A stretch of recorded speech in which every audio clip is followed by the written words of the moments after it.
Nerds, this is Val, and here I am with Chris doing our Game of Thrones Season 6 prediction series, and today we're going to be talking about Cersei.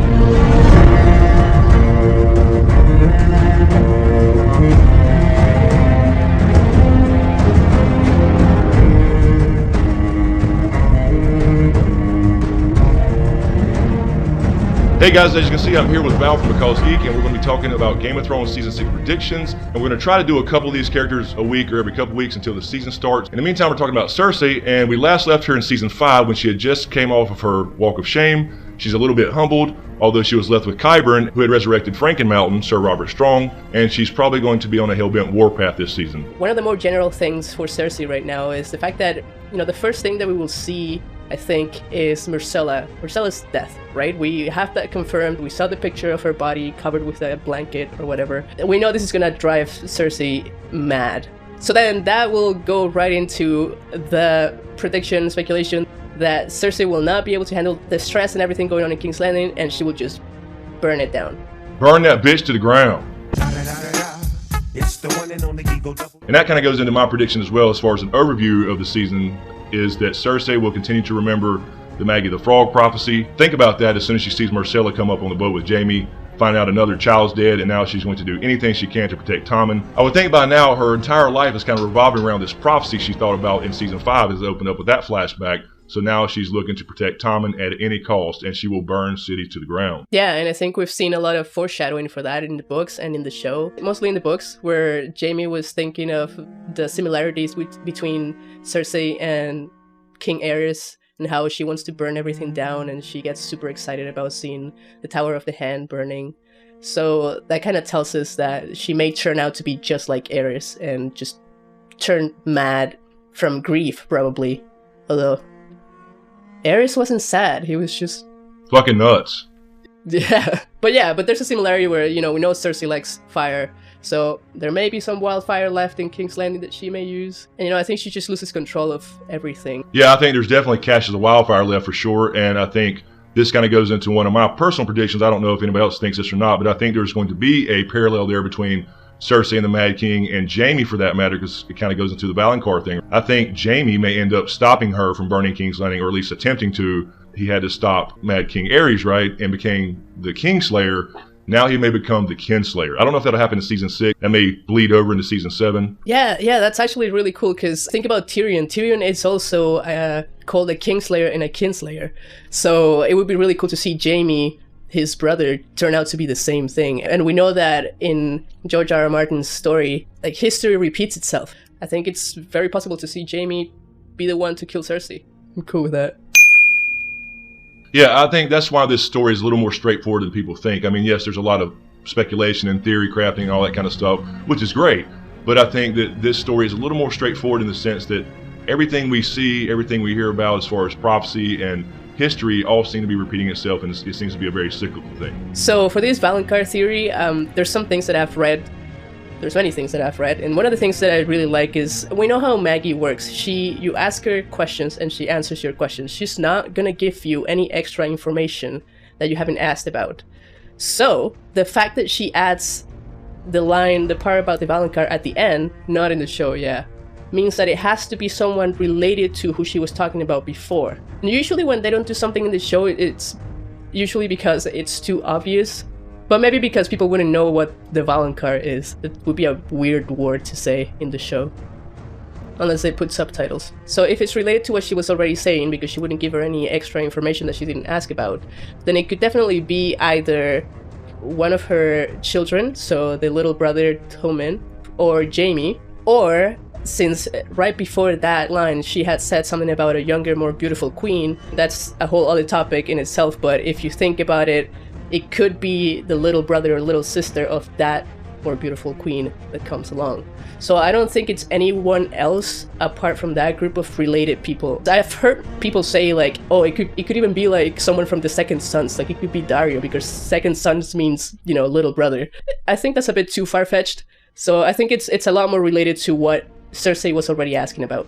Yeah, and that kind of goes into the whole Sansa thing. I think Sansa is a candidate for the beautiful queen. A lot of people think it's Marjorie, but I think Sansa this kind of goes into another overview type of thing I had about this season. Kind of a, reverse parallel with Cersei and Sansa, that Sansa is going to be rising in power as Cersei loses hers. Yeah, so you can definitely see that Sansa's time to rise is coming and Cersei's time to fall is coming. I'm pretty sure we're not gonna see Cersei go back to the place that she was at in Feast for Crows, where she was just back in King's Landing, back in power, back with all of her confidence. I think it would be really lame in the story to have her just go back to that spot after everything that she's gone through. So I think something really big is about to happen in Cersei's storyline, and it'll be a climax and a really hard crash. I agree. I think she'll go back and temporarily have this little power thing again and kind of get her almost in a comfortable place at first, and then immediately she starts losing everything with the trial coming up and of course Myrcella arriving with Jaime.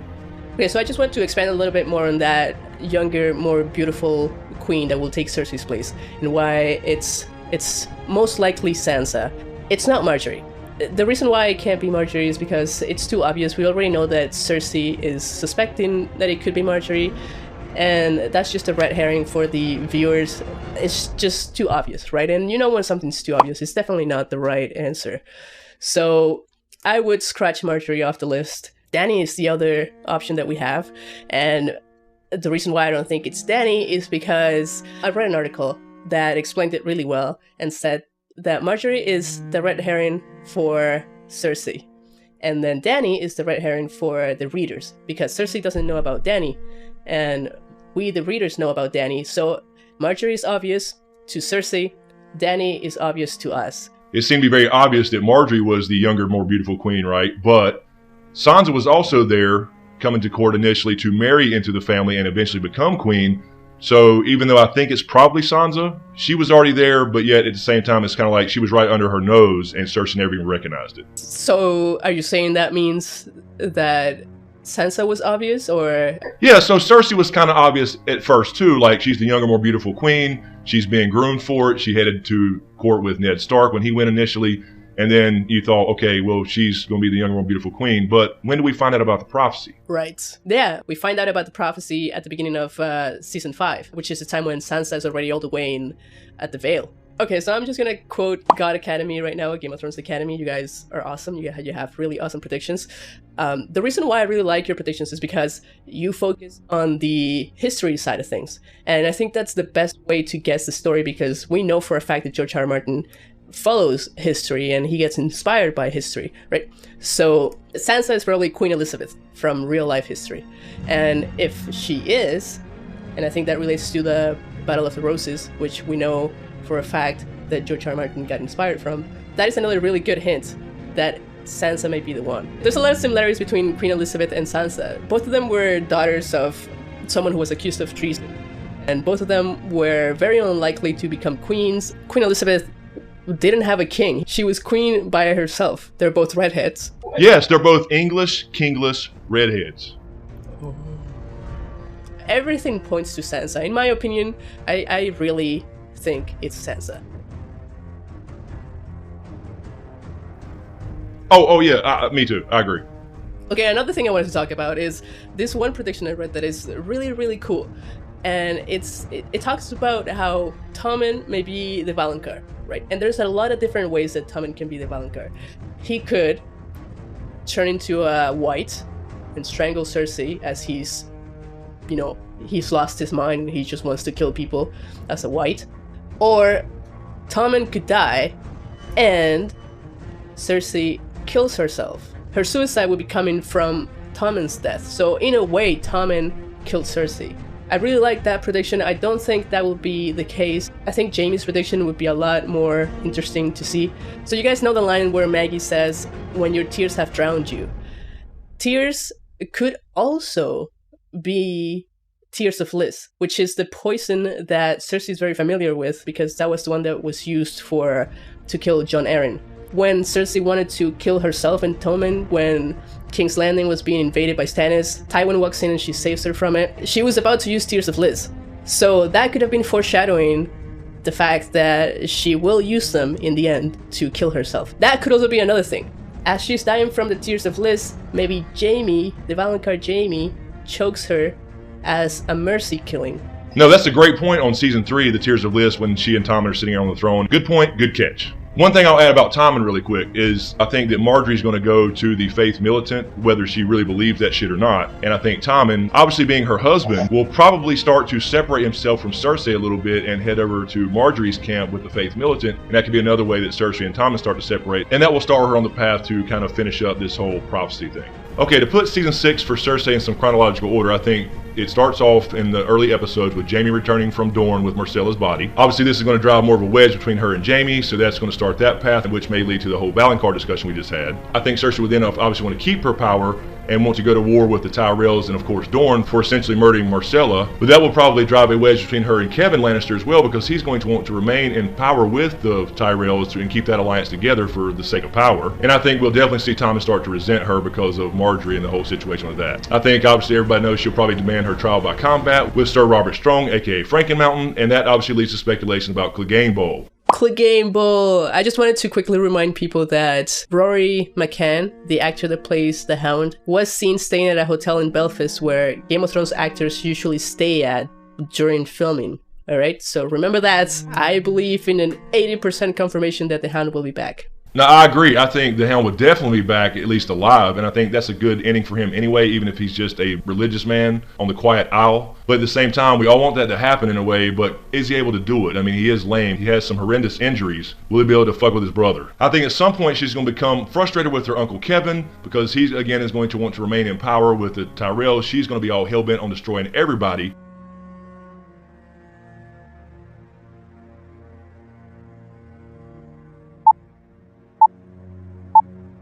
So in the books, Varys leaves Meereen and comes over to prepare for Aegon or Fagon's landing and his coming to Westeros to take power as Aegon Targaryen.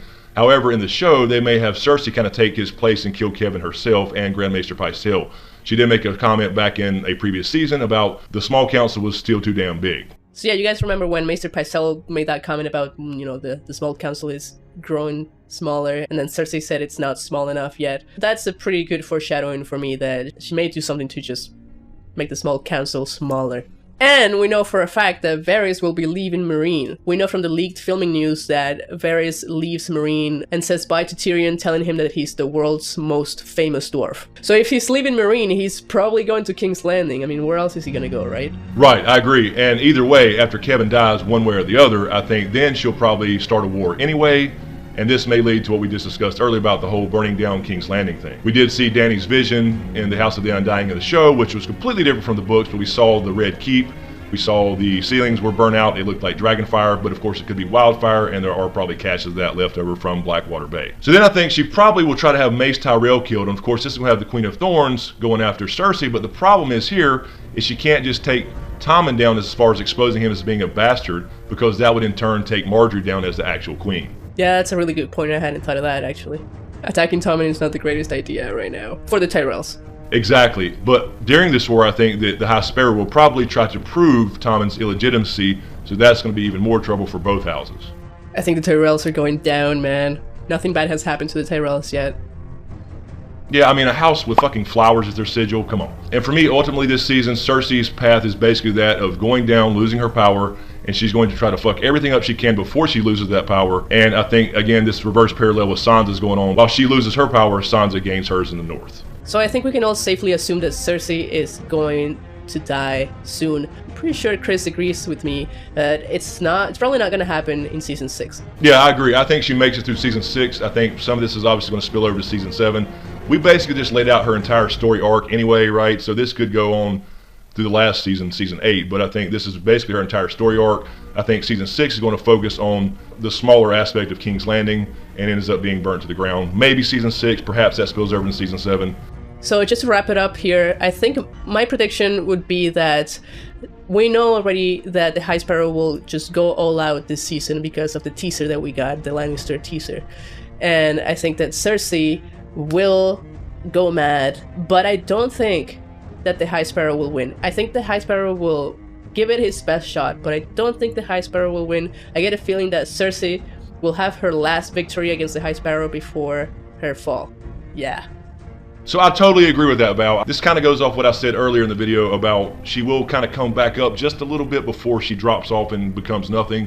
So I think you're absolutely right. I think at the end of the day, She has a little victory. She thinks she's getting back to where she was established before, but then the bottom drops out and everything goes to hell. All right, guys, I think that's all we have for Cersei. We probably left a lot out, so please let us know in the comments what you think about season 6 and what her destiny is going to be. So I want to thank Val for being on Smokescreen finally, and we're going to continue to do this series for different characters throughout the remaining weeks until season 6 starts in April. April is coming. So thanks again, Val, for being on Smokescreen. I really appreciate it. Yeah, thank you, Chris. This was a lot of fun to do, and I'm looking forward to all the other videos that we will be making. And guys, just remember, half of the characters will be on my channel, half of the characters will be on his channel, and this will be a collaboration series. So yeah, in the meantime, click here for the video we did on Sansa and her season 6 predictions on Val's channel, Because Geek. Be sure to check that out. Let us know in the comments below what you think about Cersei and what her fate's going to be in season 6. Be sure to like and subscribe. Thanks for watching, and we'll see you next time.